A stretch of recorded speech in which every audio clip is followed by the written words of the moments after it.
Hi everyone. The lights are beaming on me. Yes, I'm not Fernanda Brola. Sorry to disappoint some of you. Hopefully others of you are excited that it's not Fernanda, but it's me.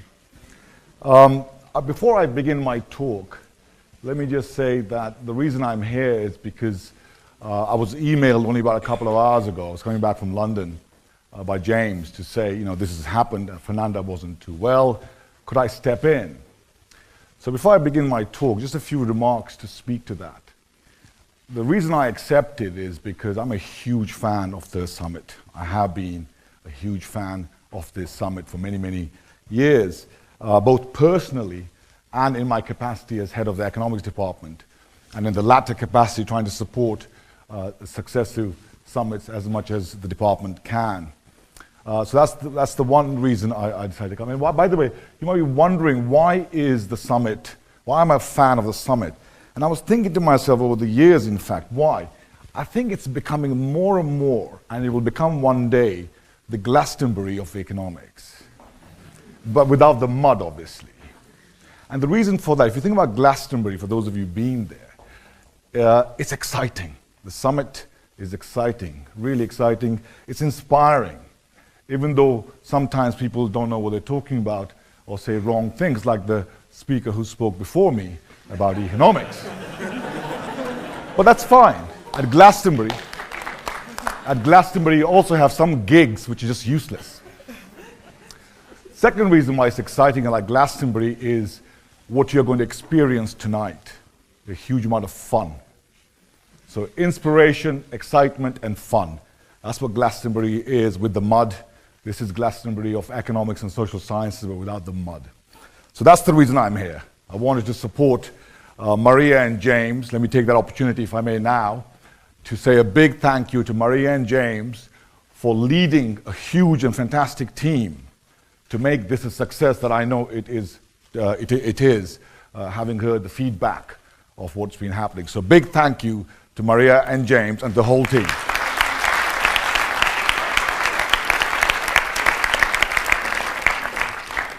Now, before I begin my talk, I am going to talk about democracy and economic performance. It's a very serious issue. But before I do, I want to spend 3-4 minutes on something completely different. In fact, had I known that I was going to talk, I was thinking about the subject to which I'll come to in a minute for the last 4 days. Because by accident, someone sent me a YouTube video on the subject. And had I known, had James emailed me 4 days ago, my talk would have been about that subject. The subject is actually really opportune because today is what? What is today? It's Valentine's Day. It's amazing to see all of you here, whether you're still searching for your Valentine. It might come true this evening, who knows, or tomorrow. So I came across this YouTube video on the mathematics of love. And I'll show you it in a minute for 2-3 minutes. It is by a UCL mathematician. And the reason they sent it to me, because she's going to talk, and I bought her book yesterday, by the way. It's a TEDx talk. And she starts off, and I want to stop once she finishes saying that the best paper she read about the subject was by a Warwick economics PhD student, Why I Don't Have a Girlfriend. And he presented that talk about 3 summits ago. And again, I encourage you to see that. So, a happy Valentine's Day to all of you. Hopefully you'll find your Valentine in the next 24 hours. I just want to show you this, so you can get me in the mood, get us in the mood rather. Is this it? James, have I done the right thing? Yeah. So we'll just for a couple of minutes before we get into my talk.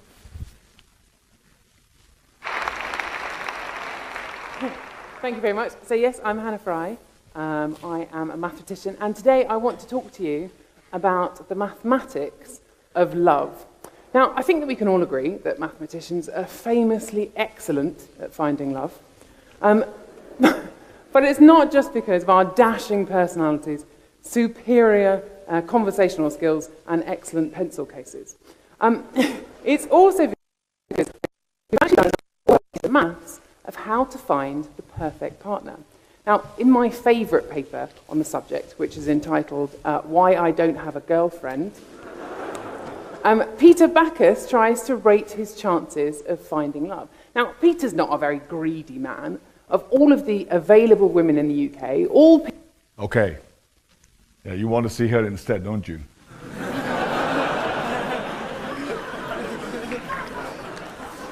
Listen, what I want to say to you, that is really an exciting topic. I've just got her book, it's finished 20 pages, it's amazing.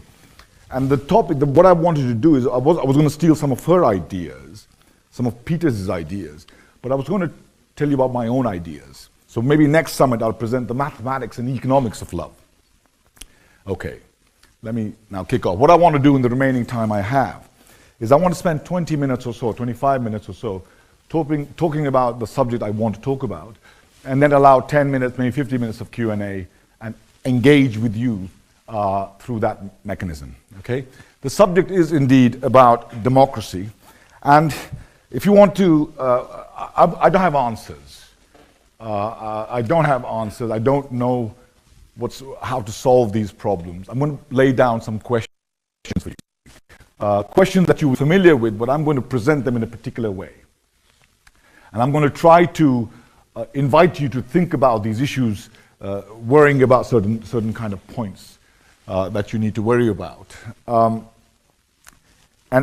throughout the issues about democracy and economic performance. Democracy is a particular form of how societies make collective decisions.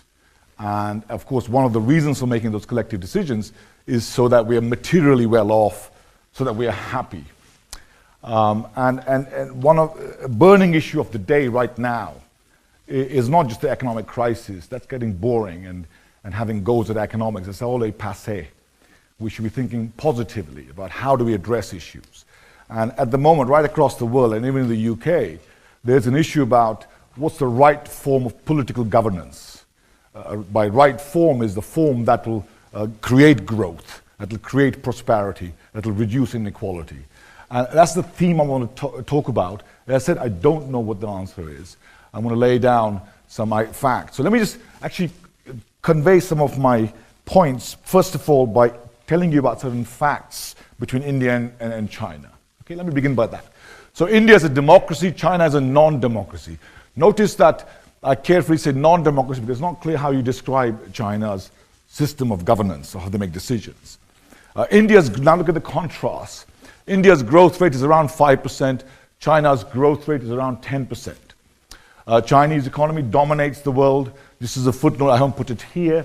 The size of the economy is around $7 trillion per year. The Indian economy, size of Indian economy is around $1.5 trillion a year. Very, 7 times smaller. Population below poverty line, there you have those figures. So again, these are contrasting numbers. Here's another set of figures for you. Again, these figures were maybe not totally accurate, percentage point here or there, but they give you a broad sense of the contrast in terms of China and India. In India, the government tax revenue is around 44% of GDP, and the Chinese tax revenue is around 23% of the GDP. The UK is around 39%. I'm not interpreting these facts. I'll leave them for now where they are. The next one is interesting. The cost of starting a business as a percentage of per capita income in China is 8.4%. In India, 70%. And the UK, if you like a benchmark case where things are going pretty well, is 0.8%. The last bullet point is particularly telling. The time to require to enforce contracts is 1,400 days in India, 400 days in China, and 400 days in the UK. For those of you who may think, what's that got to do with economic performance? We can come to that later on, but hopefully you can figure it out yourself.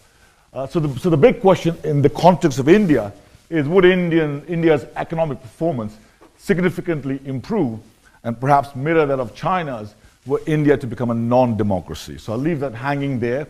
I don't know the answer to that, by the way. In fact, no one knows the answer to that. No one, not even the smartest person on the planet that exists right now. Now, does it matter, putting it differently, more generally, does it matter for economic performance whether a country is a democracy or not? And if so, why that is the case? By the way, I'm going to slip in a bit of reading for you all. There's a lovely book, Why Nations Fail, by Darren Acemoglu and Jim Robinson. You must buy it, and it's a huge success book last year. Jim Robinson, by the way, is a Warwick economics graduate, now university professor at Chicago. He's coming in the summer to receive an honorary degree from here. But more generally, what's the role of political institutions? So yes, the theme of my subject is the connection between politics and economics. And of course, there's connections with other disciplines as well, with sociology, to do with social capital, but I want to leave that out for today's talk. OECD countries. Now, here's another observation to make. So I'm just giving you some facts, some observations. The question is, have to pull it all together with answers to these fundamental questions. So OECD countries, democracies, most of them, all of them, I think, high economic performance. Africa, again, as an example, some are democracies, some are non-democracies, low to poor economic performance. So there appears to be, at a first pass, a positive correlation, and I use the word correlation very deliberately, between states with democratic political institutions and good economic performance. But of course, the question is causality, right? Is it a case that you need democracy and then that means economic prosperity and development? India, in some sense, is a counterexample. Doesn't seem to be the case. Or is it a counterexample? So that's a complex problem to even address. So these are some facts about India and China. I want to sort of step back and give you a lens through which you should look at these sort of issues. This is a lens not just of economics, this is a lens of social science more generally. And the lens is what is the basic problem? So let's start from the beginning now. Let's step back and say, what are we trying to address here? And what have societies and human beings trying to address for thousands of years? So of course, the basic stuff is that, again, I'm summarizing, I might have left something out, but broadly speaking, we start off with some endowments. By endowments means, how good looking you are, how smart you are, how skilled you are. And of course, you can invest in that, but endowments you can't really change, but you can enhance them in some sense. Technology, again, nothing is not fixed. Technological innovation means we have better technologies. And your preferences for what you want. You want to consume a lot or consume less? Do you care about the environment? That sort of stuff. So you have that thing, and your objective is something along those lines. You're concerned with material well-being. Of course, what I've omitted here, you might be concerned with also, as people are now, with non-material well-being, with mental health, with happiness. And you can put that in as well. But you have some basic stuff to work with, and you're trying to achieve certain objectives. You might want to have one of your objectives is to reduce inequality. I mean, that point, what your objectives are, is less important than the next bit, which is given your constraints. So you've got your resource allocation problem given your constraints. I mean, that's the heart of the economic problem. That's what economics is about. How does one allocate one's resources in a fashion that's optimal in some way, that you want to, by optimal I mean that pursues whatever interests you want to pursue, whatever objectives you want to pursue, but your constraints. You see, if we were in utopia, there would be no need for economics. We just can have everything of whatever we want: happiness, girlfriends, boyfriends, plenty of Valentines and all that. But that's not the world we live in. There are constraints, and people have to make choices how to allocate their effort, energy. The fact that you're here, that means you can't be somewhere else, right? You can't be searching right now for a Valentine. You're here listening to me, so you're going to make choices. The resource allocation problem. That's exactly the heart of the problem: choices, and of course within constraints. So the core, I like to summarize this. As academics, you tend to want to try to summarize what's the core problem. The core problem can be put, for example, like this. It's a cake division problem. I like cake. I hope many of you like cake. I hope cake tonight. Otherwise, I'm not coming. This cake. So it's a cake division problem. What do I mean by cake division problem? Cake is a metaphor for the good stuff, whether it's GDP or it's happiness or whatever it is. It's the good stuff that we're all after. But of course, the key thing is that the size of the cake is endogenous. For non-economists, endogenous means that the size, how large the amount of GDP we have is something that we can influence through stuff that we do or don't do. So that's what endogenous means. Of course, the heart of the problem is that there's conflict and cooperation present in this situation, because people typically, in many situations, need people within societies, within Warwick University, across the world, need to cooperate to make the size of the cake as large as possible. If you don't cooperate, the size of the cake is smaller. That's where the cooperation bit comes in. It attacks the size of the cake. The conflict bit comes in because once we have made the size of the cake what we have, we then have to decide how we divide it. That's your redistribution, that's your inequality bit. And this is the way to frame the problem. So again, so that's the basic problem. It looks very trivial, but it's very complex for all sorts of reasons. And the Hobbes, of course, Thomas Hobbes, a famous political philosopher, was thinking about these problems then. In fact, over the last 6,000, 7,000 years, people have been thinking about thinking about this very problem. So it's not a new problem, by the way. It's the problem that began the moment the human beings came to be. Around Hobbes' time, he described the state of nature where there wasn't strong governments and so on. And what he realized is that in order to address this problem of conflict and cooperation, we typically need a third party who might be the state, might be the government, sometimes usually be the church, a third party to help solve, and again, I'm not going to detail, prisoner's dilemma type problems. So if you're not familiar with prisoner's dilemma type problems, I invite you to look it up. But basically, there are problems in which we don't want to cooperate. We want to cheat, deviate, do something else. And these choice problems, such, for example, choice problems, it's about providing public goods. So now, when we have dinner tonight, it's about consuming, no one else can consume it. A public good is, for example, how much army and defense we have to protect us all, infrastructure, roads, and so on. Enforcing contracts is a subtle kind of public good. People don't realize this, that market economies only function efficiently if, when trade occurs between two parties, that contracts that they reach are enforceable. And one of the problems in many parts of the world is that contracts are not enforceable easily or costlessly, and therefore people don't want to enter into those trades, and therefore we are poorer for that. So this is a very important point. So the issue really is how to solve those problems. How do we design mechanisms to solve collective choice problems? And that's the reason for political institutions. So democracy is one set of political institution to solve these collective choice problems. Non-democracy is another form, or different types of non-democracies. As we're thinking about, now I'm going to a bit of detail, I'm going to go into a bit of detail here.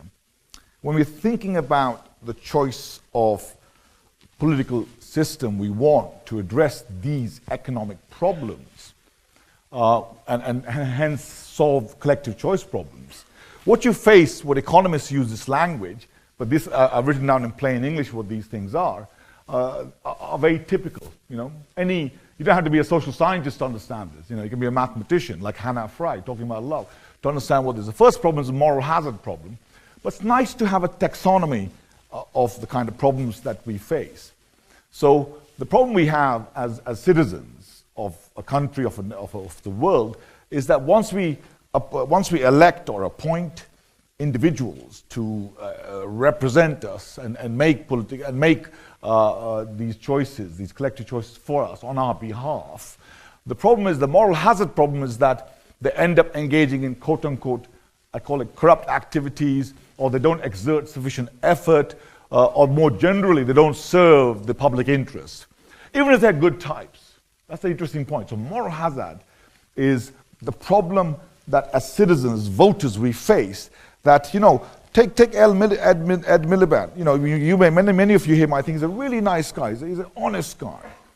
But the worry is that once he gets into power, there's a concern might be that is he, because being in that position, going to put less effort than he might otherwise. That's a moral hazard problem.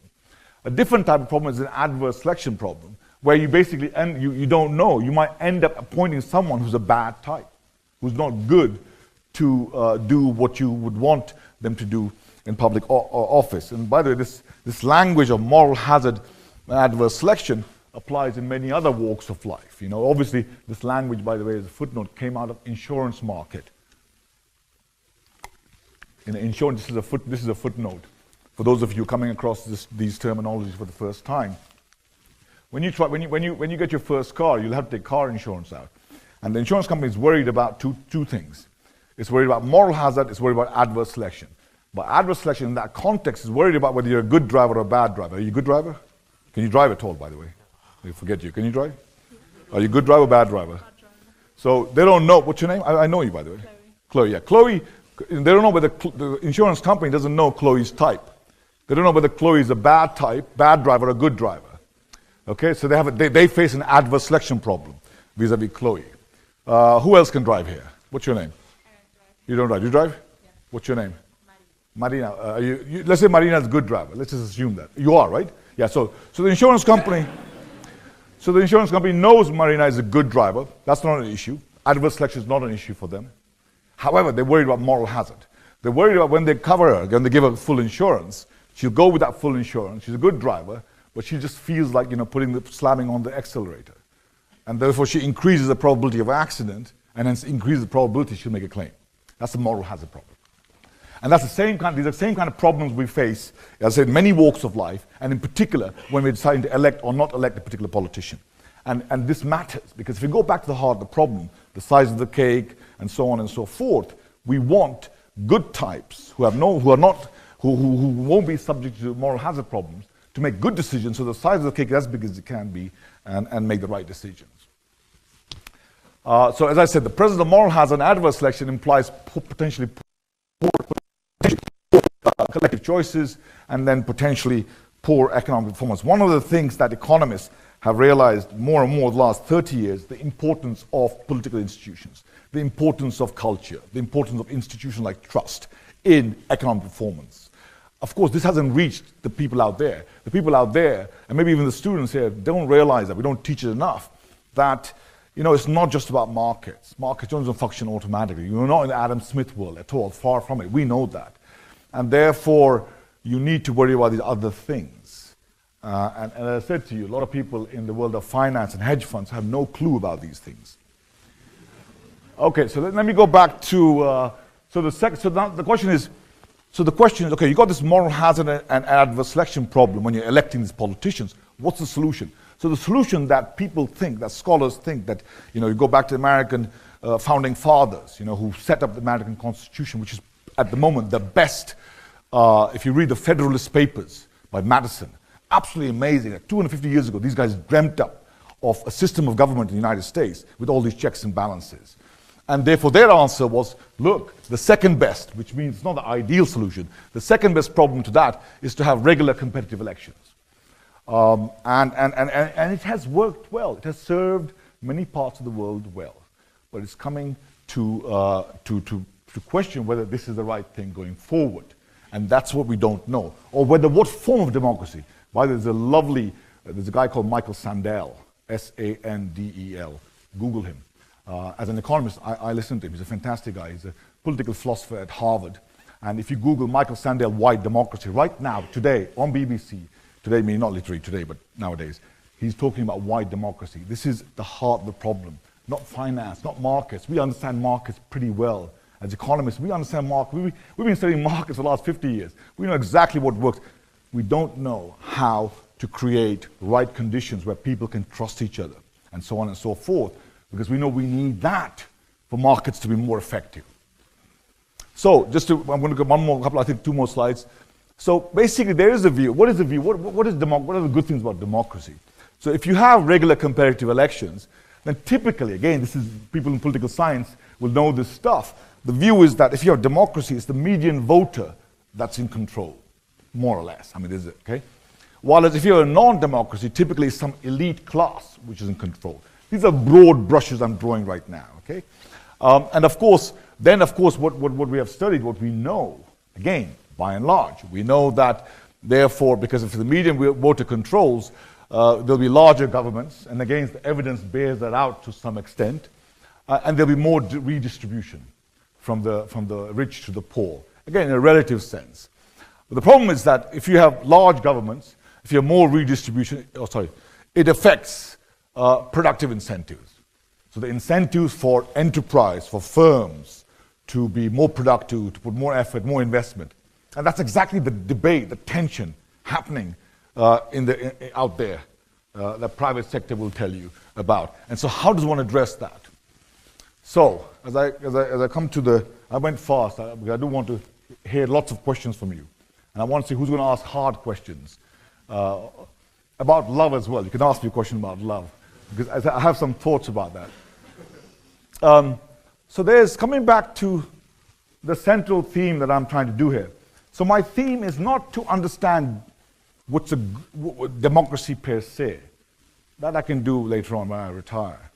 Right now, the urgency is what's the right form of political system or governance for economic performance. And the choice is some form of democracy or some form of non-democracy. So there's a causality issue here. Does democracy imply good economic performance, or is it the other way around? And what I mean by that is here's a relationship that economists have tried to test, and there's no conclusive answer there, but you can go. Is democracy harmful when a country is below some threshold and otherwise? Casual observation might suggest that it's not good for India. It's interesting that right now in India we had this.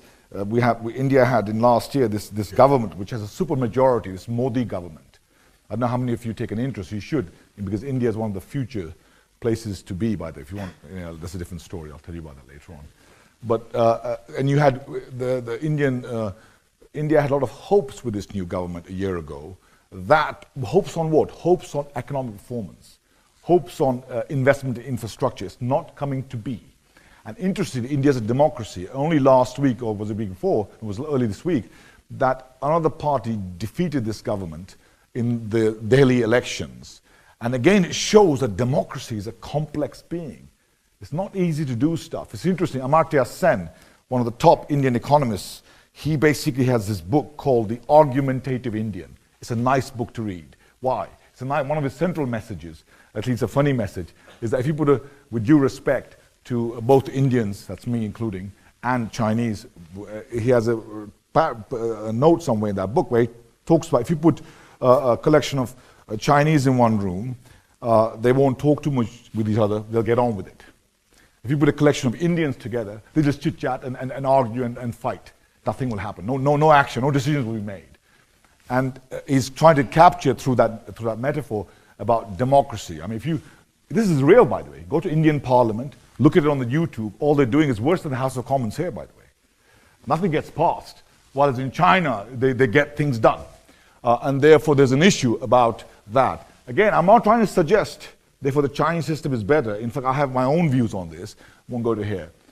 Finally, before we go to question, that is, if you go back to the fundamentals again, if you go back to the fundamentals, by fundamentals, I mean, you've got to ask yourself, not the question, before you ask whether democracy is better than non-democracy, ask yourself the question, as all of you are students here, thinking about stuff and trying to think how to solve this. What do you need? For what you need, and this goes back, is you need these three things for a start. I'm throwing three fundamental things. You need a third party. When two individuals, two firms, two organizations enter into mutually beneficial relationship, trade, whatever it is, you need to make sure that if during their relationship, with this trading relationship or whatever relationship, you need to ensure that someone can come along and enforce property rights. Okay? That the rule of law is fully established, that they can engage. These are fundamental things which in economics courses we don't teach explicitly, that even in other social science courses they teach it in a different way. We need to bring it all together in order to understand, therefore, which is the right form of governance, political system you need to make sure this is optimized. And then worry about other stuff. So this is my final slide before we end the Q&A. It leaves you with, so if you want to think about these issues, that remark sort of focuses the mind. The choice between India and China right now. Two different systems of governance and two different economic performances over the last 10 years. Okay, I have about 15 minutes. I'm going to invite questions, and I'll take them myself. I don't need help for that from James and Maria. So, who wants to begin? I know I got to stop at 1:45, and we will stop at 1:45. I'm a stickler for time as well. So, who wants to begin? By the way, when you do ask the question, I'm curious. What's your name, and are you from Warwick or from a different university? My name is Sayan, and I'm from the Swiss Federal Institute of Technology in Zurich. I know that institute, by the way. And my question is, in your opinion, what is a better system? Direct democracy like we have in Switzerland, with initiatives and referendums, or the Singaporean government where we have a dictatorship? Look, again, that's exactly, so I don't have the answer to that. It's not a yes or no, it's not this or that. That's exactly the issue that I'm trying to unpack here. However, that said, you know, on the Swiss model, you have to recognize that direct democracy, as it started in Greece, where direct democracy is not going to work in polities with large populations. Although with technology, with online mechanisms of doing business, it might work more than it did before. So absolutely, what's your name again? Sorry? What's your name? Sayan. Sayan. I want you to think in that way as well. So, you know, it's not necessarily a question of Switzerland versus Singapore. I think you're the future of this world. You need to start thinking outside the box in terms of what are the good things, what's effective to achieve the outcomes that Switzerland provides, that Singapore provides, and see in the current world, and not just in the current world. You've got to look at your crystal ball and think, where will the world be in 10, 15, 20 years, in particular, in terms of technological innovation? That's the challenge. Can you see whether, you know, one day we might have a chip stuck in our arm here when we get born, right? And then that might imply a different form of engagement, the political engagement, of how we make collective choices. It is all about making collective choices. So, yes, do think about it, but be careful. It's not like, oh, let's just do a Swiss model. Okay, who's next? What's your name here? Yeah, in a minute. I know you know me and I know you, but still. Okay, you're next after the lady here. I'll do boy, girl. Let's do that. Hi, I'm Selena. Are you from Warwick? Yeah, first year PPE student. I'm from China, Beijing. And I'm more like a question and a comment on the thing you put out. I heard a lot about a comparison between India and China, obviously like two big nations which hold huge population and in development status. In some point they are similar, but they choose completely different way of governing and have different outcomes. The question you put out is, well, India's economy will improve if it turns out to be a non-democratic institution. What I think is political institution is not simply a democratic or non-democratic. Like what I heard, what I feel is like how people feel about Chinese is like they're living a depressed and kind of prison kind of lifestyle. But when I was in China, I doesn't really feel that way. I doesn't feel my right was deprived. I feel like I'm kind of living like as a democratic society as I hear in the UK. It's just a different form of society. It doesn't mean that I heard, like, I watched a video about, is it possible to apply the American way of democracy into China? I just feel that each nation has their own way of governing.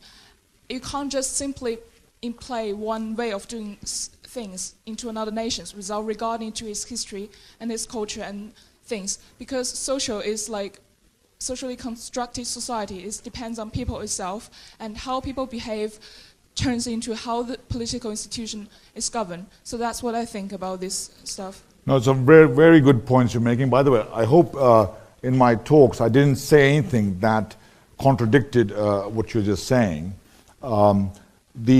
First of all, just to make the observation, absolutely, as you think about these issues of collective choice, somehow collective choice, they may vary from country to country as to what the right set of system is, the mechanisms are to make collective choice. The point I was making is that problems of moral hazard and adverse selection will always be present, okay, to different degrees. And so, of course, you need to be sensitive to history. You need to learn from the history of a nation to say what is the right form of governance of making collective choices. So totally agree with your last point about the role of history, culture, and so on and so forth. So no one size fits all. I never believe in one size fits all. The first point, by the way, you know, there I'm going to challenge you that as you think about, as you all here, and maybe people from outside won't, people making those YouTube videos are not. You out here who are independent thinkers, who are honest with each other, will take each current system, say the Chinese system, and scrutinize it, and challenge it, and say what are the good things that it brings out, and what are the bad things. You know, it is true, let me give an example, speak to your first set of points, which is, it is the case that in India, because of democracy, in England, democracy, I know that I can say stuff, and I won't be challenged. In a place like China, perhaps, I don't know. But in some other parts of the world, I know that I might say something and I might perceive, even if it's not the case, to feel not to say it. So all I'm saying is that we should have an honest discussion amongst yourselves. And totally, you're right. Your point about not one size fits all and culture, and you know, it's absolutely important. Culture, economists are starting to realize and study what's the role of culture, of history. You know, I never think that American democracy is the one which is good. Never believe in supplanting, you know, just planting in. You cannot do that.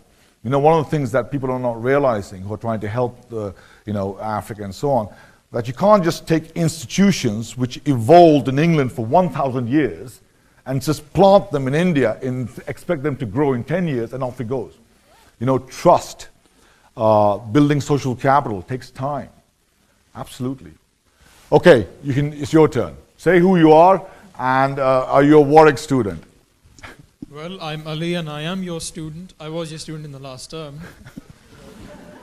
My question is that what we do see, what we do observe is that economic prosperity and democratic institutions, as you talked about during your presentation.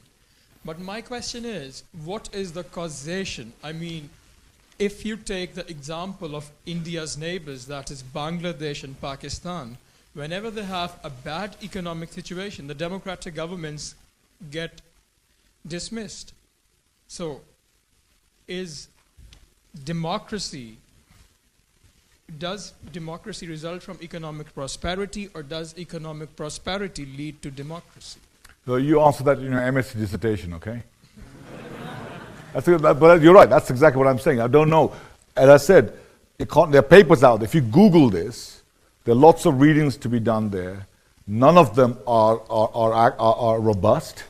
So contrary to what you might get, what I'm telling you here right now, so I know the stuff. We don't know the answers. We don't know the answer to that question. Have people studied it? Absolutely, they've studied it. There are regressions to use, you know, out there trying to do that. But we don't understand this stuff. And I think this goes back to what the lady's question over here, because I think to really understand this, you need to control for other things which we don't at the moment, like culture, like history. India is an outlier. So if you look at all of these studies out there, when I tell them, what about India? That's too complicated. Outlier. That you have a demo, okay? So I think good question needs to be addressed. There was a lady's question over here at the far. Yeah, what's your name and where are you from? I am Alice. I'm from Bocconi University in Milan. Welcome from Bocconi. Fantastic. We are a lot. So we have Italians here as well, by the way. Oh, good stuff. Yeah. So my question comes from the fact that I have read Why Nations Fail, and so there is a huge discussion about the vicious cycle about corruption, and I wanted to ask you whether you believe that. Don't you think that corruption is actually the issue with India and with the growth of India? Because maybe it is a democracy actually, but I think it's a highly inefficient one, especially from the point of view of citizens and of potential entrepreneurs. So that's Listen, one thing I'll say is, so the corruption is an issue. Okay, corruption is an issue in many parts of the world. And I use the word an issue. There are too many people out there thinking that is the issue. Again, we'd have time for me to go into why I think what I'm going to say next, which I don't think is the main issue. I don't think corruption per se is the main issue. Corruption, I would argue, and I don't have time to explain why, I think is a symptom of more fundamental issues. And so harping around, obviously it's good to get rid of corruption. I'm not saying it's a bad thing.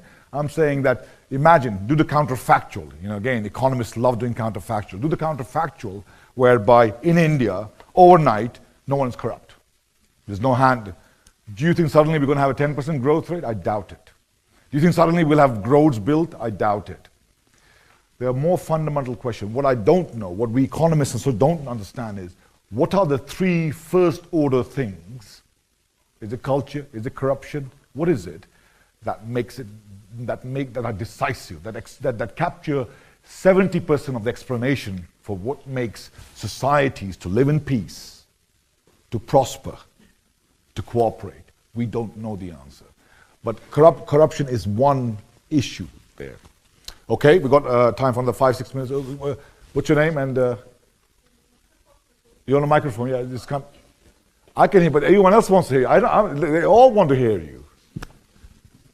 Hey, your microphone is coming your way. Hello. What's your name? Where are you from? Okay, I'm from Lancaster University. Which one? Lancaster. Lancaster. What's your name? North. Yes, my name is Olga.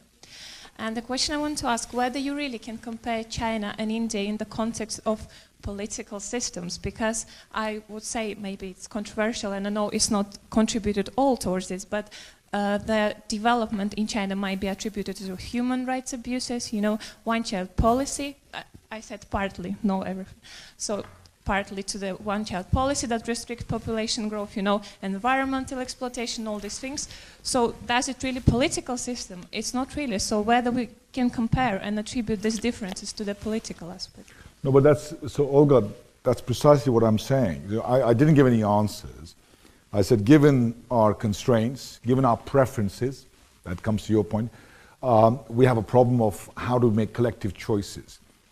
So if in China, they have a good system and they want to have a one-child policy, so be it. That's their preferences. So what I'm saying to you is that you're talking about outcomes. You're saying the Chinese society, country has these outcomes you described. I think many people would say, of course, some of these outcomes are not good. And you might even argue that some of the Chinese people don't want some of these outcomes. And that's what needs to be addressed then. What I don't know, but of course, you can't simply have a country which addresses one set of outcomes and then falters another set of outcomes. So for example, right now, China is growing at 8-9% a year. There's prosperity galore. There's so much happening. That's good stuff. So that's why the problem is complex. That's why, I say this often in different forums. I think social sciences, the arts are much more interesting, much more complicated than doing physics or mathematics. I don't know how many of you are scientists there. It's that easy because of these multitude of objectives. The human rights, we need to protect the rights of every single individual on certain dimensions. So a system of government needs to generate outcomes on these many dimensions: health, education, protection, human rights, which achieve the objectives, preferences of that society. So yeah, so it's a good point, and you should again, I'm sending it back to you, Paul. What's your name and where are you from? You want the mic so everyone can hear you? My name is Paula. I'm an undergraduate student at Warwick, and I would like to move a little bit away from India and China. Particularly, there is this issue of globalization, international governance. I guess you would agree that international governance and streamlining policies such as in the WTO or TTIP increases economic performance. However, many economists, amongst others, for example, Danny Roderick, have advanced the theory that democracy is not compatible with international governments, for those institutions have not necessarily democratic legitimacy. So what is your position on this? Is international streamlining and democracy reconcilable? With what? Reconcilable with what? With each other, democracy and international governance. Of course, I think yes, I think we can have a world where every country is a democracy. What I don't know is how effective will be international governance, international communication. That's something, again, I mean, we need to explore. But my instinct would be yes, that you want people to be able to make choices, have an influence on those collective choices themselves, rather than have a world where there's one person or one group of body who makes decisions. I'll take one final question from a girl. So we have girl, boy, girl, boy. So who wants to do that? Who wants to take it? You're not suddenly gone shy on me. No? So we call it off? I know there was a boy who wanted to ask the question. No girls. Okay, let the boy have the final answer then. This is again the world I want to kill, but there you have it. Go ahead. Someone raised their hand from there? No. Oh, the back, sorry, the back. And then we'll take the last question and we'll stop. Thank you very much for the talk. During the talk, you spoke a lot about the making collective choices, and I'm just wondering how does the Arrow's general possibility theorem fits into the argument, and does it contribute at all to the economic performance of the democracies? Well, Arrow's impossibility theorem. Yeah. Does anybody know what that is? Raise your hands if you know what that is. So you don't know what he's talking about, but you know what it is. So there was a famous economist, really one of the smartest economists who won the Nobel Prize a long time ago, and probably should have won many Nobel Prizes, one of the smartest, still around. We might get him to Warwick one day, because Peter Hammond knows him well, Stanford. So he was thinking about these sort of issues, and he came to the conclusion that if you want a society with certain desiderata, okay, certain things that it should fulfill, he came to the conclusion, that's why it's called the impossibility result, is basically going to end up having some kind of dictator running the show, or benevolent dictator running the show. That's, if you like, a loose way of putting it. Or effectively, impossibility of having a system of government that would also satisfy all the outcomes you want. Obviously, it is like a benchmark result. Just like Adam Smith's invisible hand result, that if you leave markets alone, everything's going to be fine. These are benchmark results, and it's good to have benchmark results. But then you have to take those benchmark results and say, let's go to the real world now. What are the frictions which are in the real world that weaken those benchmark results? So Arrow's impossibility theorem is a useful benchmark, does provide, so those of you who might want to Google it, there's a plain English version of explaining what those desiderata are, and using that as a base to think about it. But I would conclude with the following remark. I don't want them to do that. I don't want you to do that. I think what I would want you to do is think for yourself. Ask the kind of questions you're asking. Read people like Why Nations Fail. Listen to Michael Sandel. And then think for yourself. Challenge in an honest way on the various issues. And then read some more. So maybe come to Arrow after some time. These are fundamental questions, not as fundamental as the question of love, but the next most fundamental question is about how do we live together and make decisions that affect each other through time. So thanks a lot.